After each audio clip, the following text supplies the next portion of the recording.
Bismillahirrahmanirrahim. Alhamdulillahirabbil alamin. Arrahmanirrahim. Maliki yaumiddin. Iyyaka na'budu wa iyyaka nasta'in. Ihdinas siratal mustaqim. Siratal ladzina an'amta 'alaihim ghairil maghdubi 'alaihim waladdallin. Amin. Bismillahirrahmanirrahim. Allahumma iftah 'alaina hikmataka wanshur 'alaina min khazain rahmatika ya arhamar rahimin. Rabbi shrah li sadri wa yassir li amri wahlul 'uqdatam min lisani yafqahu qawli. Alright. So insyaAllah pada malam ni kita akan tengok tajuk berkenaan dengan mechanical hazard dan apa langkah-langkah yang ada bagi mencegah bahaya dari aspek mechanical. Okay. So apa tarifan mesin? Okay. Okay. Mesin adalah suatu peralatan yang digerakkan oleh kuasa. Ada power lah, electrical power ke, ataupun selain daripada electrical, kind of energy, kinetic ke, ataupun potential energy. Yang menyebabkan benda tu ada bahagian yang statik dan ada bahagian yang bergerak. Okay, ada bahagian yang statik, ada bahagian yang bergerak. Contoh macam motor, gear kan. Gear ada bahagian yang tetap, ada bahagian yang bergerak. Dan bahagian yang tetap dan juga bahagian yang bergerak ini, dia mempunyai fungsi yang tersendiri. Contoh kalau kita ambil cutting machine, dia ada bahagian yang tetap kan. Bahagian yang tetap dan ada bahagian yang bergerak. Biasanya yang bergerak ni pisau lah. Ataupun mungkin pisau tu tak bergerak, dia statik. Conveyor tu yang akan bawa dia supaya dia boleh dipotong. So dia ada function dia masing-masing. Itu takrifan mesin. Jadi untuk mesin ni ada dua bahagian. Satu bahagian yang mempunyai yang beroperasi lah. Beroperasi. Contoh dia kata implement the functional output such as blade on a chainsaw. So kita ada gergaji, bahagian mata tu, blade tu. Itu bahagian yang bergerak yang akan memotong kayu ke apa ke. Dia bergerak dan dia berfungsi. Pada masa yang sama, dia ada non-operative ataupun non-functional parts, which is the supply power of movement to the operational part, such as force of the motor. So dia tak bergerak, tapi dia ada kuasa yang dia bekalkan. So contohnya dalam pergerakan motor di dalam, dia mungkin tak bergerak. Dia tak bergerak, ada bahagian statik, ada statik, ada yang bergerak. Contoh macam magnetic motor, dia ada statik, dia ada yang bergerak. So yang statik tu dia panggil non-functional. So mungkin kita boleh buat something dengan non-functional parts ni supaya kalau katakanlah bahagian yang bergerak tu boleh membahayakan, so mungkin kita discharge dia daripada sistem. So bila dia discharge daripada sistem yang statik ni, so of course automatically yang moving part ni also akan tak bergerak lah. So kita ada dua bahagian, satu yang bahagian yang bergerak, functional, satu bahagian yang tak bergerak, iaitu non-functional. Okay, clear? Faham peralatan mechanical? Kalau kamu faham tentang asas peralatan mechanical ni, senang nak design ataupun nak cadangkan langkah-langkah pencegahan bahaya daripada bahagian mechanical. So clear non-functional and functional, dan juga moving and non-moving parts of the mechanical item. Boleh Okay. Okay, sir. Okay. Okay, itulah. So, untuk functional, kita ada prime movers. Contohnya enjin, motor, yang bergerak, yang menjadi tunjang kepada pergerakan tersebut. Dia menjadi punca. Contohlah, enjin kan. Kereta nak bergerak kan. Mesti ada enjin. Kipas nak berpusing, mesti ada motor.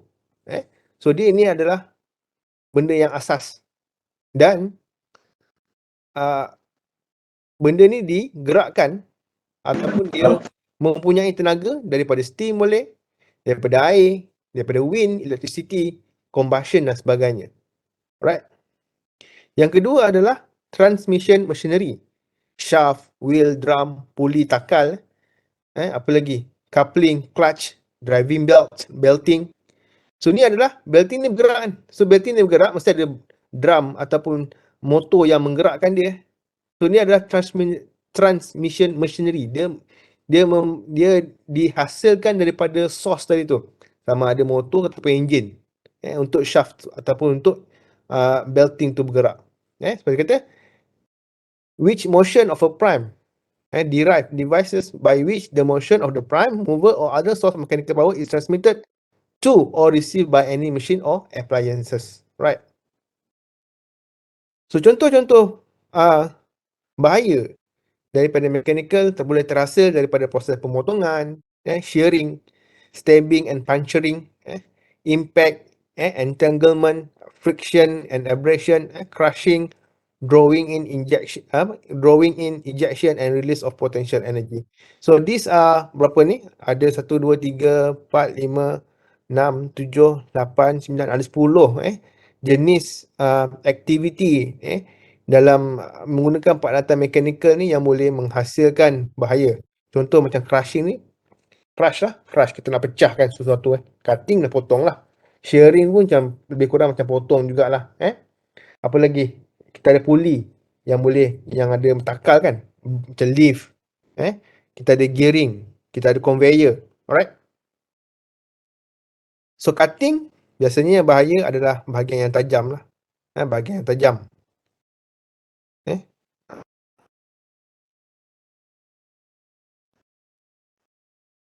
Okay, jap. Bahagian tajam. Bahagian tajam. Okay. So ni bahagian tajam ni. Apa lagi? Yang menggerakkan dia gear ni pun. So ni nak potong ke atas ke bawah. Adjustable. So yang bergerak tangan. So ada dua benda yang bergerak lah. Kayu ni bergerak. Dan juga gergaji ni bergerak. Macam ni. Yang ni bergerak ataupun ni kekal. Yang disc ni kekal. Yang kita gerakkan adalah kayu. Okay. Contoh cutting machine. Shearing. Kita ada blade juga. Dia kata apa? Take out the separate or cut by cutting. Sama juga macam proses pemotongan. Yang menggunakan dua mesin. So dia ada so bahagian yang alat equipment yang nak potong tu diletakkan di bahagian static and moving machine. Okay. So dia boleh potong. So stabbing and puncturing. Ni stabbing and puncturing kita nak punch lah. Kita ada macam paku ke. Pada masa yang sama boleh menghasilkan habuk. Ataupun boleh terpelanting peralatan tu. So tujuannya adalah objek tu dia penetrates ke bahagian ke benda lain lah. Kita nak pakukan, kita nak nak sambungkan kayu kan, so kita pakukan dia. Stabbing and puncturing. Impact, moving object lah biasanya boleh memberi impact kepada manusia. Contohlah macam robot ni bergerak boleh melanggar manusia. So moving parts ni kalau dia bergerak tanpa kawalan boleh melanggar manusia. So ini dipanggil impact hazard, hit by a moving object or part. Right. Entanglement adalah benda yang berpusing. So dia boleh menyebabkan, contoh kalau kita ada baju ke, kita ada rambut ke yang tak ni, dia boleh terbelit ke dalam moving parts ni. Clothes or hair becomes entangled with a spinning, benda yang berpusing ni, or moving machine part. Right. Contoh macam roller, gear, shaft, wheel, chain. Right. Friction or abrasion, kita nak nak melicinkan peralatan kan, kita guna kertas pasir. Silap-silap bukan kertas pasir, bukan kayu tu kita nak licinkan. Tangan kita yang terlicin hilang. So kita ada kertas pasir, macam ni dia nak ratakan permukaan besi dia sudah letak bawah ni kan. Letak bawah ni. So hati-hati, takut nanti yang diasah tu adalah tangan. Crushing, benda yang boleh memecahkan, memecahkan satu batu ke. Biasanya benda ni bahayanya kalau tangan termasuk dalam crusher ni. Boleh hilang tangan. Drawing in hazard, so benda yang dia kata body is pulled towards the machine and is trapped between the machine and moving parts. So mungkin kita termasuk sekali dalam ni, tangan kita boleh terikut kali dengan belting ni. So tersekat lah. Macam ni kan, jari mungkin boleh terputus masuk dalam gear ni, rantai. Ataupun moving part ni, kita terletak jari kat sini, so mungkin boleh terkepit jari kita antara gear ni dan juga static part ni. Okay. Ejection, so benda yang push out daripada something lah. So contoh macam kita drill kan, kita tolak kan, tapi bila kita tarik balik tu, bila kita tarik drill tu, mungkin boleh mendatangkan bahaya kalau kita tak hati-hati. Gabuk ke, batu ke, mungkin paku tu tak lekat pada drill kita, so boleh menyebabkan ejection hazard. Right. Release of potential energy, release of pressure. Contohnya macam tangki yang bertekanan tinggi, compressor yang nak guna untuk pump kan, kita ada compressed air. So dalam tu ada angin yang bertekanan tinggi.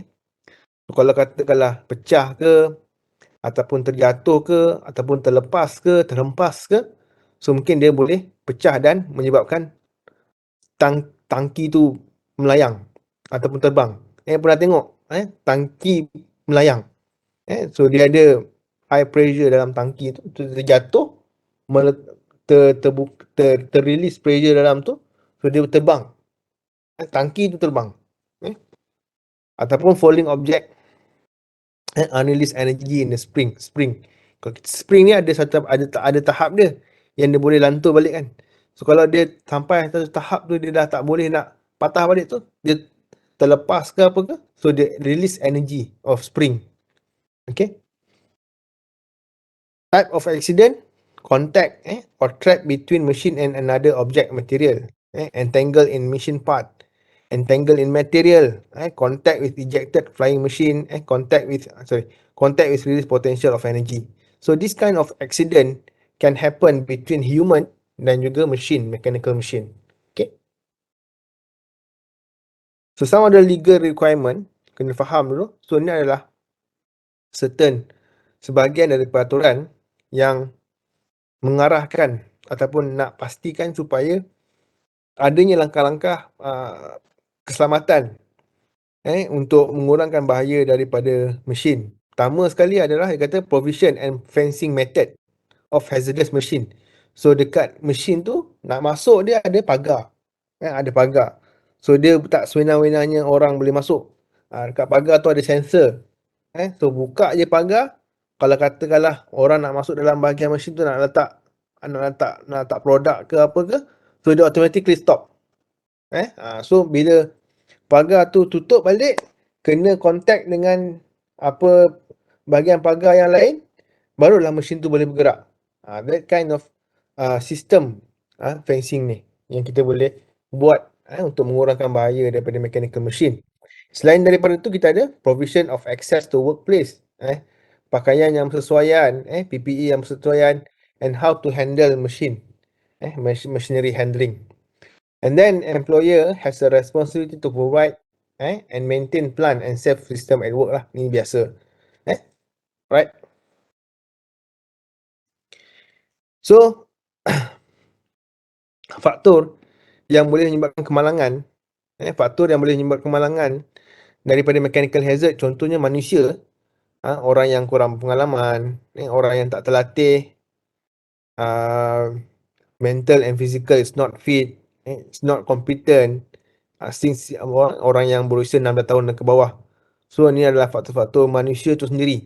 Bagaimana dia boleh menjadi faktor boleh berlakunya kemalangan. Dari segi persekitaran, workspace yang tak sesuai, lampu yang malap, ventilation yang tak proper, tempat kerja yang tak bersih, and then bunyi bising. Persekitaran yang boleh menyebabkan kemalangan. Mesin tu sendiri mungkin dah lama, stability of the machine, use of the machine guard. Machine guard ni satu penghadang.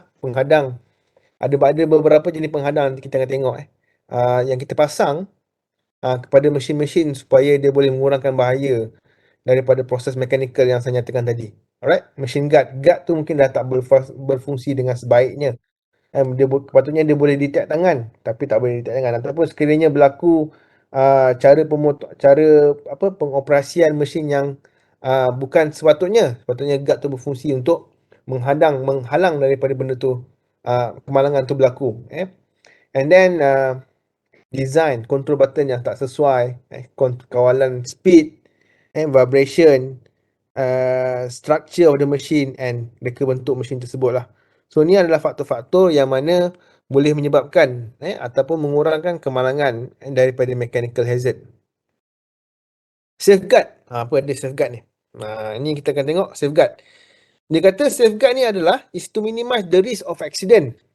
Nak mengurangkan risiko kemalangan daripada mechanical machine.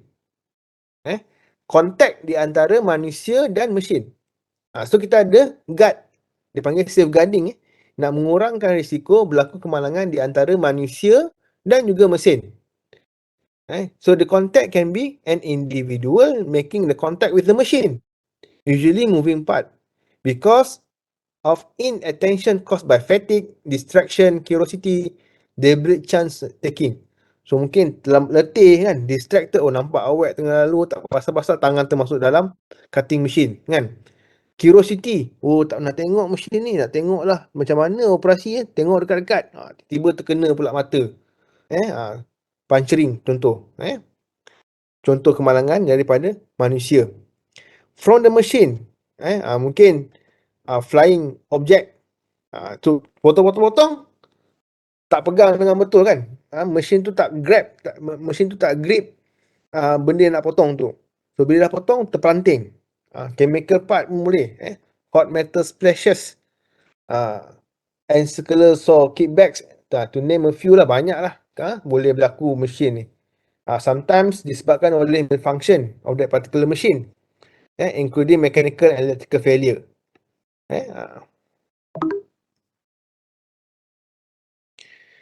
So tujuan kita ada safeguarding ni adalah untuk melindungi pekerja daripada bahaya pertama.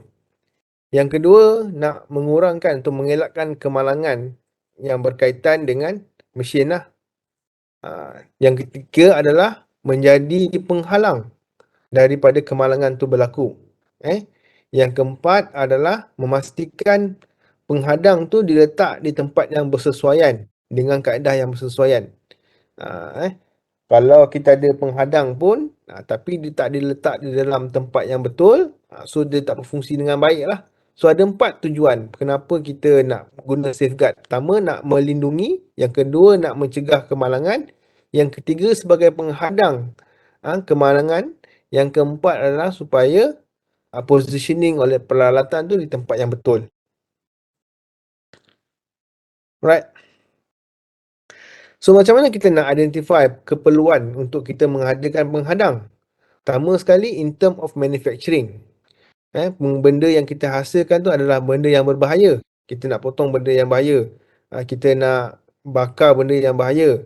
Kita nak buat apa lagi? Kita nak puncturing benda yang bahaya. Hazardous part are specifically designed to reduce the hazard. Shaft. Contoh bahaya shaft. Shaft ni dia benda yang bergerak kan. With a large diameter is designed to spin at a lower speed. Lower speed. Kalau lagi kecil, kalau kurang lagi kurang lagi kecil diameter, lagi laju. So kita nak lagi macam mana kita nak identify perlunya safeguarding ni? Position. Bagaimana kedudukan manusia ketika nak operasikan peralatan tersebut? Bagaimana kedudukan barang yang kita nak buat, kita nak potong ke, kita nak puncture ke, kita nak masukkan ke dalam mesin, positioning of that particular product and manusia. So the minimum requirement for identify the safeguarding itu adalah pertama kali nak prevention of the contact. So kalau boleh kita minimumkan contact kita dengan mesin. Prevent the object from falling into the machine. Nak menghadang daripada benda-benda yang kita tak nak. Contohlah kita ada, bila kita nak proses suatu perkara kan, kita nak pakukan produk. So of course produk yang nak paku kita dah letak kan. So mesti ada produk yang menunggu nak dipaku kan. So mungkin-mungkinan sela masa tu ataupun kedudukan next product yang nak diproses tu terlalu dekat, boleh jatuh ke mesin. Yang ketiga adalah does not generate a new hazard and does not produce obstruction and discomfort, offer a safety feature, be secure and durable, allow for safe maintenance. Alright. So ni adalah macam mana kita nak identify penghadang-penghadang tersebut lah. Alright, safety identification in terms of selection. Janganlah kita membuat penghadang tu kita tak nak buat kerja. So must be practical dan berkesan kaedah penghadang tersebut. So dia bergantung kepada jenis operasi, size of that particular machine, and the operating procedure, macam mana kita nak kendalikan, physical arrangement of the workplace, jenis material yang digunakan, dan production requirement, keperluan produksi. So untuk kategori safeguarding ni ada beberapa kategori. Pertama sekali adalah point of operation guard. So kita ada 3 jenis, iaitu fixed guard, interlock and adjustable. Alright. Point of operation guard. Kita ada fixed guard, tempat yang kita nak buat tu. Contohlah kita nak buat stamping. So ada guard dekat point yang kita nak stamp tu. Ada interlock ke ataupun adjustable. Point of operation guard. Yang kedua adalah point of operation device. Photoelectric device, radio frequency device. So ni adalah contoh macam saya kata tadi, ada fencing kan, ada pintu, nak operatekan peralatan tersebut. So bila dia contact je pintu tu dengan dinding ataupun fencing tu, barulah mesin tu boleh jalan. Kalau selagi pintu tu terbuka, dia tak jalan. Contohlah macam kalau siapa pernah pergi pejabat FKM, pergi dekat pejabat FKM tu, pergi tengok shredding machine. Shredding machine. So kalau kat situ, dekat shredding machine, shredding machine tahu kita nak nak potong kertas kecil, nak potong kertas jadi kecil-kecil lah, nak hilangkan bahan putih lah contohnya kan, kertas tu. So ada beberapa kita boleh lihat kat mesin shredder tu. Itu contoh kita boleh tengok juga point of operation guard. So dekat bahagian pemotong tu ada macam bahagian elok sinar. Ada plastik yang menghalang tangan kita daripada masuk ke dalam pisau yang nak potong kertas-kertas tu. Dipanggil point of operation guard. Dipasangkan guard, iaitu satu plastik dekat bahagian pemotong tu, supaya tangan tak boleh masuk dalam tu. Yang kedua, kalau kita tengok, kalau awak buka pintu bawah shredder tu kan, of course bila mesin shredder tu dia ada bila kita dah shred, so dah sampah lah bawah kan. So sampah tu letak dalam plastik sampah. So plastik sampah tu letak dalam satu ruang di bawah shredder tu lah. So ruang shredder tu ditutup dengan pintu. Okay. So kalau pintu tu dibuka, shredder tak boleh on. Shredder tu tak berfungsi. Kalau pintu tu tutup, baru shredder tu boleh berfungsi. Yang kedua adalah dia detect bila ada kertas dekat pemotong tu, barulah dia boleh berfungsi. Itu dipanggil electromechanical device. Electromechanical device. So kita ada fixed guard dalam satu mesin, kita boleh ada fixed guard, kita boleh ada point of operation device, kita ada electromechanical devices. Pullback device maksudnya adalah contohlah macam conveyor ni dia bawa barang. So contohlah ada orang berdiri kat hujung conveyor tu. So dia nak tunggu barang tu, nak buat inspection QC barang tu okey ke tak kan. Sekali dia terjatuh menyebabkan dia punya rambut tu termasuk dalam conveyor. So kebetulan ada orang nampak dari jauh. So dia pull device yang boleh menghentikan conveyor tersebut. Itu dipanggil pullback device. Dia tengok ada hazard, ada kemalangan, dia tarik satu point. So dia dipanggil pullback device. And then kita ada feeding and injection method. Automatic feed boleh. So semi automatic feed, automatic injection dan sebagainya. Okey, ni adalah jenis kategori. Yang keempat adalah point of operation. Refer to the area on the machine where work is performed on the material being processed. Okey, tadi ni kita melihat kepada mesin tu sendiri. Point of operation. Contohlah dekat dalam satu kilang, ada proses nak buat molding, nak buat stamping. So dekat kawasan tu penuh dengan sensor. Mungkin di bilik tu bahaya, proses tu bahaya, so ada sensor. Kalau ada orang, mungkin dia trip, dia berhentikan mesin. So orang tak boleh ada, contoh crushing nak pecahkan batu. So batu tu dia tak bolehlah duduk dalam satu ruang yang kecil kan, ataupun mesin batu tu sendiri. Dekat mesin nak menghancurkan batu tu kita boleh pasang alat kawalan juga kan. Tapi contohlah bilik ataupun ruang proses batu, kilang. Kalau ada orang mungkin dia kata, oh tak boleh. Orang kena duduk jauh. Detect ada pergerakan tak boleh. Tak boleh nak pecahkan batu tu. Quarry contoh ni. Kan? Okay, point of operation. Okay, setakat ni faham apa yang saya kata? Ada berapa jenis berapa jenis safeguard, apa tujuannya, bagaimana dia berfungsi, how to identify. Benda-benda ni masuk dalam exam right. So safeguard kategori, kita ada guard, kita ada device, isolation, operation and other protection method. Nanti kita tengoklah apa benda ni. Alright. Type of guard. Tadi tu kategori kategori kan, kita ada 3 jenis kategori. Apa dia kategori kita ada? Ni lah. Point of operation guard, point of operation device, feeding and injection method, and point of operation. Ada 4 jenis kategori.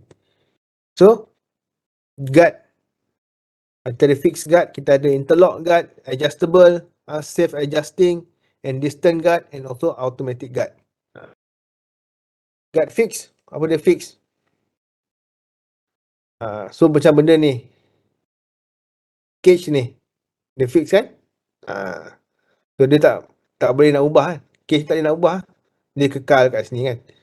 So ada rantak, ada belting dalam ni, dia menghalang daripada tangan kena belting. So ni pun fixed guard. So motor ni ada, so dia fix kat sini. Alright. So dia tak moving, dia tak bergerak. Interlock has inbuilt tripping mechanism that stop the machine when guard is open. So ni contohlah. Contoh ni guard right. So kalau dia terbuka, contohlah kita nak buat pemotongan dalam ni, kita nak buat stamping dalam ruang ni, kita nak buat puncturing, stamping ke, nak potong ke, mungkin potong tu bahaya kan, boleh tangan habuk dan sebagainya. So of course masa kita letak barang nak potong tu, guard ni kita buka kan. So bila kita buka guard ni, dia tak berfungsi. So once kita dah letak barang yang nak potong dalam ni, then guard ni kita tutup, barulah mesin tu boleh berfungsi. So dia boleh beroperasi dengan menggunakan elektrik, mechanical, hydraulic or pneumatic. Alright. Adjustable. Contoh. Adjustable blade guard. Ni. So dia, contohlah kita nak potong ni, kita nak potong kayu ni kan. Blade tu bergerak atas ke bawah, atas ke bawah. So dia at the same time dia punya ni pun boleh bergerak. Boleh bergerak. Dia punya penghadam boleh bergerak. Guard that combine the element of adjustability which after adjusting say in the same operation during operation. Adjustable guard. So dia ikut kesesuaian proses tersebut. Adjustkan dia. Alright. Self adjusting, tadi tu dia, bila kita dah yang tadi ni, yang ni tadi ni adjustable tu kita adjust je sekali je. Contohlah kita nak potong dekat ketinggian 5 cm kan. Jadi bila kita dah adjust guard tu kepada ketinggian 5 cm, so barulah mesin tu boleh jalan dan sebagainya. Tapi dia tak berubah. So nak buat benda yang tinggi lebih sikit daripada 5 cm kena ubah. dia punya kena laraskan balik. So buat proses yang lebih daripada 5 cm nak potong. Okay. Tapi kalau macam ni, self adjusting tu dia di auto. Dia boleh ikut movement benda yang nak dipotong. Opening of the gut is determined by movement of the work. Prevent any entry of person to the hazardous part or area, but allow entry of work material as a part of gut. So dia menghalang orang daripada mendekati kawasan berbahaya, tapi pada masa sama dia membenarkan benda yang kita nak, produk yang kita nak hasilkan tu dipotongkan ataupun dipuncture dan sebagainya. The gut returns to the original position when operation stop. So once bila operation tu dah stop, dia akan kembali ke tempat asal dia lah. So contohlah ni blade kan, dia nak potong, dalam ni ada pisau nak potong, so ada guard kat luar ni. So guard yang kat luar ni akan mengikut pemotong ni lah, ke mana dia pergi, dia adjust, self adjusting kan. So once dia dah stop proses ni, so dia akan kembali ke tempat asal dia. Distance, so ada jarak. Ada jarak. Contohlah kita nak buat kerja dekat sini kan, nak potong kat sini. So ada ni, ada jarak. Ada jarak. So distance. So kita taklah dekat dengan kawasan ni. So kita letak kat sini. Kita letak barang tu kat sini, tolakkan daripada sini, so boleh potong. Bukan kita letak kat sini. So ada distance. Automatic, guard that is related to and depend on the machine mechanism. So macam ni, guard ni. So kita letak produk tu dalam ni, nak potong ke, nak puncture ke, tak apalah, tak kisah, nak sharing ke. So once dah letak, nak jalan on machine, so guard ni akan ikut ke atas, ke bawah. Bagaimana dia punya selama proses tu berlaku. Alright. Tu adalah jenis-jenis safeguarding. Ada fixed guard, dia ada protection dia, provide very advantage. So dia boleh guna untuk specific use lah. Kalau size lebih sikit ke, dia tak nak adjust. Maximum protection, minimum maintenance, suitable for high production repetitive operation. So benda yang sama je prosesnya. Can be constructed in the plant. Weakness may obstruct the vision pasal dia tak bergerak kan. So mungkin nak tengok produk tu susah lah pasal dia dah dihalang oleh guard tadi tu. Limited to the specific operation, has to be removed during machine coordination and repair works. Okay.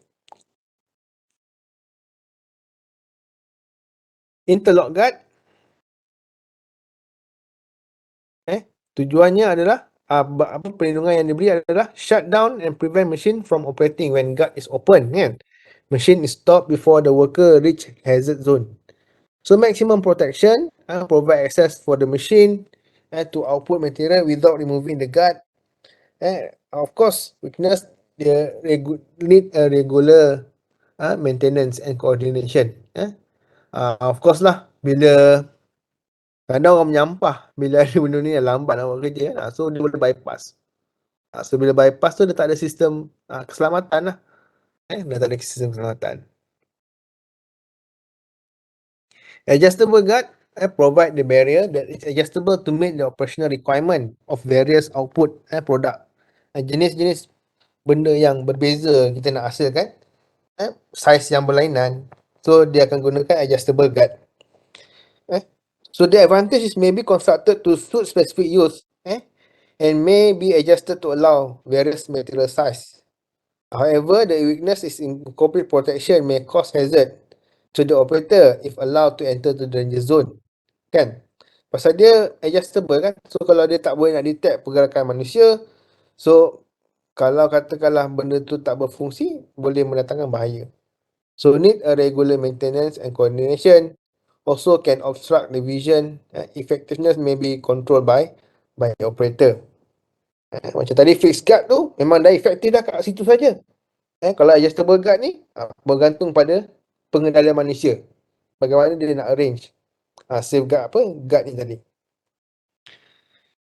Alright, self-adjusting guard provide more flexible barriers according to the size and the material of the product yang kita nak hasilkan. So of course the advantage is easily attainable. Weaknesses may not provide the maximum protection, also can obstruct the vision, and third is require regular maintenance and coordination. Alright, so okay, safeguarding. Safeguard, gunakan guard lah. So ada berapa je ni? Fixed, interlock, adjustable, self-adjusting, distance, and automatic. Ingat dan ingatkan juga apa kelebihan dan kekurangan jenis-jenis guard ni tadi. Okay. Seterusnya adalah protection using device. May stop machine if hand or body parts accidentally enter the danger zone. Release the operator hands from the danger zone. Bila nak guna dia dari jarak jauh dia boleh buat. Act as a barrier for the operator's hand from entering the danger zone. Handling of machine with the control of both hands act as a barrier that may be incorporated with the machine operation. So untuk jenis devices ni kita ada 4 jenis lah. Presence sensing device, pullback device, stop device, safety control device. Right, more or less lebih kurang sama je lah device-device ni. Cuma cara dia berfungsi ada sikit berlainan. So ni sensing. Sensor. So dia ada foto elektrik kan, dia boleh kesan lah. Yang masuk ni tangan orang ke ataupun produk. You can stop the machine kalau dia sense benda yang lain, bukan nak dihasilkan. Bukan benda yang nak dipotong. Okay. Macam ni pun samalah. Probe into contact with the finger, machine will not cycle. Ada probe, ada antena. So dia boleh tahu kat mana, bila kedudukan tangan tersebut. Okay.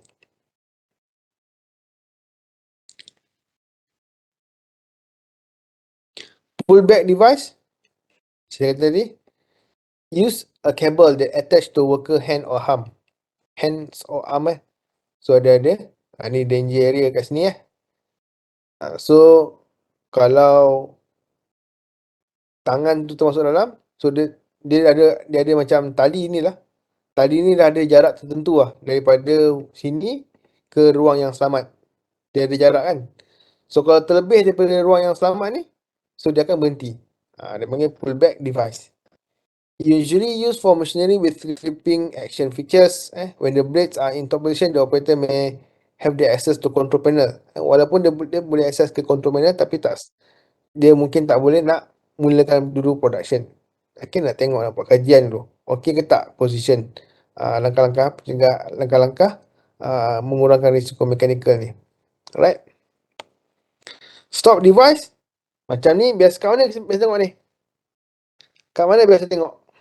Benda ni kuning ada warna merah ni. Agak-agak lah kat mana biasa tengok?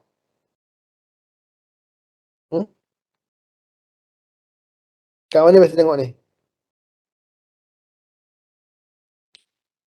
Cepat, kat mana?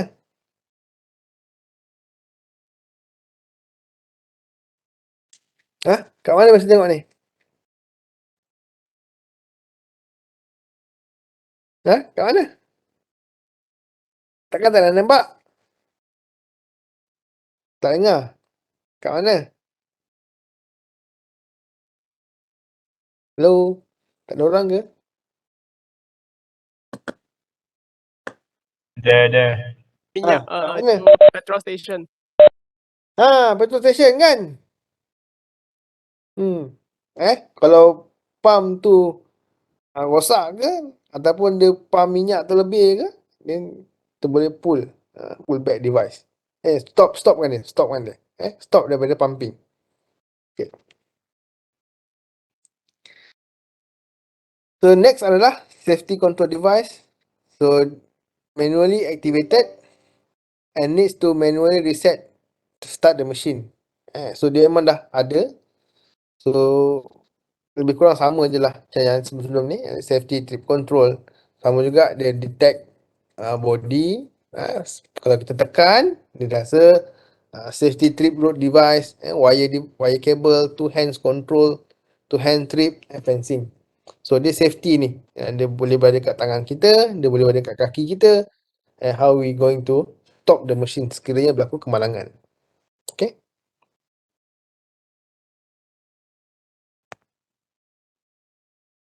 Macam ni kan. Ini dia pressure bar. Ni. Ini adalah pressure bar. So kalau orang yang tertekan daripada ni, so automatically dia akan stop. Ataupun mungkin ada sensor kat sini, dia detect orang, so dia stop. Okay. Two hand control, kita ada control button kat sini dengan kat sini lah. Right, safety trip wire, ada kabel. Putus je kabel ni, dia automatically dia stop. Ni biasanya untuk kerja-kerja electrical lah. Ataupun mechanical pun ada juga. Right, safety trip wire cable. Okay, boleh? Tekan ni. Faham tak? Jenis-jenis guard penghadang yang ada.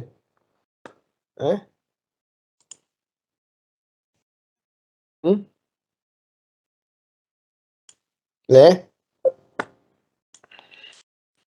Okay. Next adalah isolation. Ni kita dah asingkan dia. Hazardous parts are positioned in the hard to reach area. So dia isolate kan. Benda kat mana proses tu nak berlaku, kita jarakkan dia. Ataupun kita isolate dia. To prevent injury to the body, use a protection using isolation principle. Masa kita nak masuk dari jauh. Ataupun position of control operator. Isolation. Kita panggil protection using isolation. Right?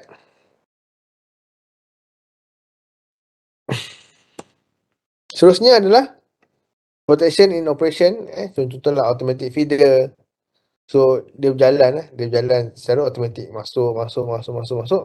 So mungkin ada default raw material, so dia akan stop. Other protection untuk safeguarding adalah warning sign, shield, handheld tools, pushing stick. So ni adalah metod-metod yang ada selain daripada safeguard untuk mengurangkan risiko daripada bahaya mechanical operation. So ni dia protect warning sign. Mana warning sign? Ni bawah ni ni handheld tools, tool yang betul nak gunakan. So next adalah safe robot. Robot safeguard ni robot lah. Dia robot tu akan contohlah macam nak stamping pintu kereta banyak guna robot lah. So mungkin dia detect something wrong, dia something else yang more than other than kebiasaan. So robot tu akan berhenti bekerja. Shutdown guard can be used. A guard contains a sensitive device that automatically shut down the robot if any person or object enter its workspace lah. Sensitize doors or gates. Automatically shut down the robot as soon as possible when the door or gates are open. Right. Ini contoh-contoh safeguarding lah. Ini ada ingat tadi tu. So dia bergerak dia bergerak ikut potong. So dia adalah self adjusting guard. So kat ni adalah fix lah. Ni fix. Ni fix. Fencing, pagar. Right. Most fencing. Protect hazardous area from unauthorized entry.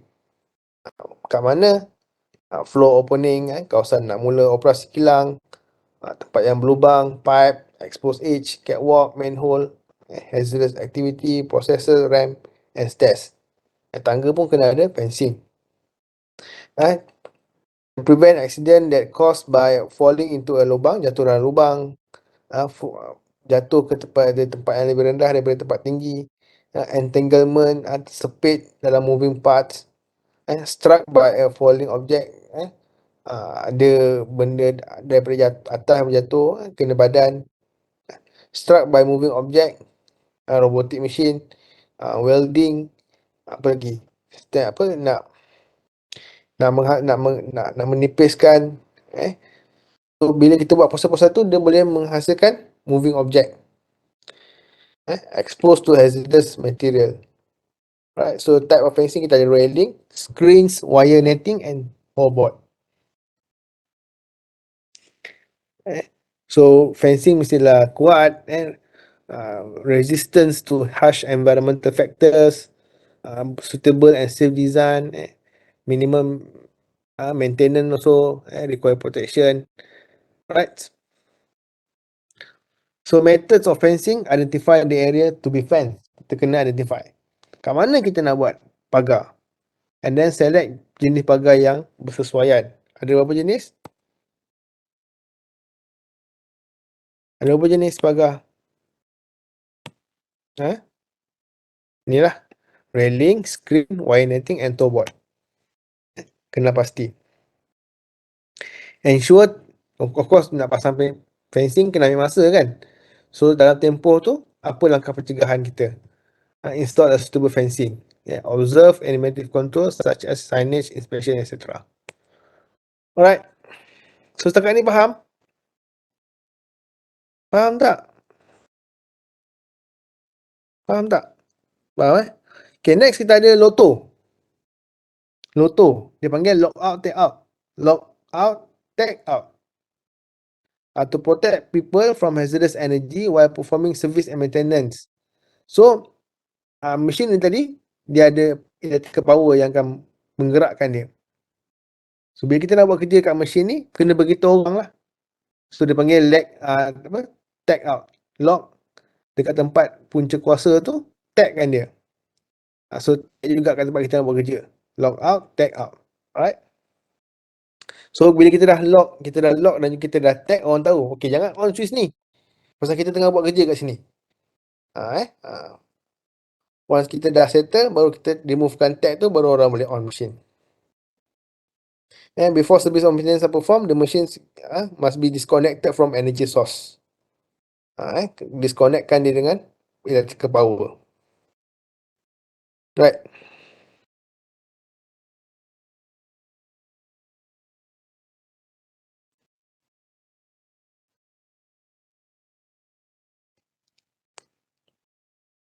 So lockout. Placing a lockout device on energy isolating device to prevent accident or inadvertent energizing of a machine during servicing. Any device that use positive means to keep an energy isolation device the safe position to prevent accidental or inadvertent energizing. So kita lockkan dekat mana? Electrical punya incoming. Okay, faham kat mana electrical incoming tu? Tahu tak electrical incoming tu apa? Saya kata tadi. Faham apa dia electrical incoming?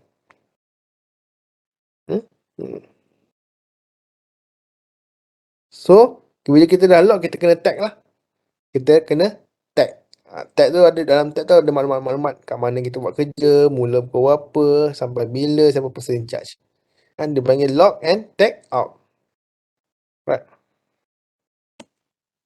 Ini contoh dia lah, lock out, tag out. So, dia ada lock, dia ada tag. So, orang tahu siapa yang buat lock tu. Siapa yang kunci. Proses apa yang tengah buat. So, next adalah benda-benda ni kena maintain. Kena selenggara. Apa dia? Maintenance maksudnya work is that carry out to ensure the plant remain at acceptable standard. So, kalau kita pasang safeguard tadi, kena pastikanlah safeguard tu berfungsi. To ensure the smooth running of plant operation, safety of the plant operation to increase workplace cleanliness for safety purposes. So, type of maintenance, kita ada preventive maintenance, statutory preventive maintenance, breakdown maintenance and online maintenance. Okay. So, macam preventive maintenance ataupun macam kita servis kereta setiap 5,000 setiap 10,000, itu adalah statutory preventive maintenance. Breakdown, kalau tiba-tiba kita dah tu parts kita rosak, pump bocor ke apa ke, tu adalah breakdown maintenance. Okay, preventive maintenance yang atas sekali tu dia macam ad hoc lah. Nak kena buat maintenance kat sini. Ni dah rosak. So preventive maintenance. Dia tak adalah berkala. Dia tak ada peraturan yang contohlah macam statutory preventive maintenance kan. Boiler kena buat inspection setahun sekali. Lift kena buat inspection setahun sekali. Tu statutory. Undang-undang suruh kena buat. Pada masa yang sama ada benda lain, mechanical lain yang tak perlu undang-undang tapi kena buat preventive maintenance. Contohnya macam pump, motor, preventive maintenance. Okay.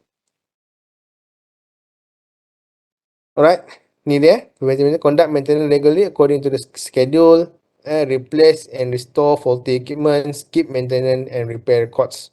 Statutory, undang-undang yang berkaitan, contoh dia macam boiler, mesin bertekanan tinggi, lifting machine, prime movers, keeping records, and appointed registered firm, ataupun orang yang kompeten untuk mengendalikan boiler, bekas bertekanan tinggi dan juga benda yang boleh mengangkat lifting machine. So breakdown maintenance conducted when the machine has a problem or damage. So ni tak ada buat apa lah. Bila contohlah macam kita bawa kereta kan, breakdown, gasket bocor ke, radiator bocor, tu adalah breakdown maintenance. Online maintenance conducted while the machine is operation. Mesin tu tengah guna ataupun kerja tu tengah jalan, buat maintenance. Not practical to stop the machine.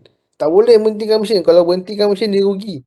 Kan? Ataupun kalau nak start balik the mesin tu, take a lot of time or energy. So not practical to stop. So mesin tu jalan, buat. Contoh yang kita boleh buat lah cleaning, bersihkan, repair, coordination and troubleshooting.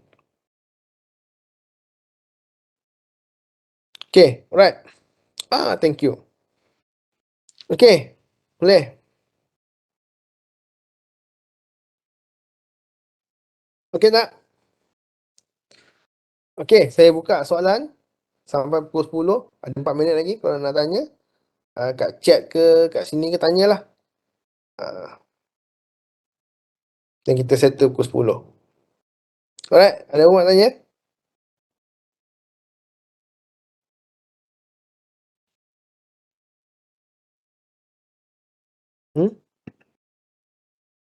Tak ada? Kau faham ni masuk dalam exam Kelebihan, kekurangan, jenis, cadangkan jenis sesuai dengan case study. Ada So kalau tak ada apa-apa, InsyaAllah kita boleh dismiss kelas lah kot. Ada tanya tak? Sebelum saya dismiss kelas, sekali lagi saya tanya. Saya rasa tak ada. Tak ada sir. Ada Semua okey. Semua dah pandai InsyaAllah tak pandai tapi bijak lah. tu yang saya nak dengar. So okay. Thank you very much. So kita tamatkan Thank you, sir. lah pada malam ni. Okay. So kalau tak ada apa-apa, kita tamat dengan wabillahi taufik wal hidayah. Wassalamualaikum warahmatullahi wabarakatuh. Kita jumpa untuk masa akan datang. Okay. Assalamualaikum. Good night sir. Selamat malam. Thank you, sir. Raya sir. Nanti kita selfie Thank you, sir. esok. Hari Thank you, sir. jangan lupa puasa 6. Jangan lupa puasa 6. Dah puasa saya. Dah Dah Thank you, sir. Raya dah. InsyaAllah sir. Duit dah. Dah doktor. Dah sedih dah, doktor. Jangan lupa saya Okay, pergi jamuan. Saya ini hari ke-6. Esok saya raya. Makan lebih Okay, daripada sir. sama lah kita, sir.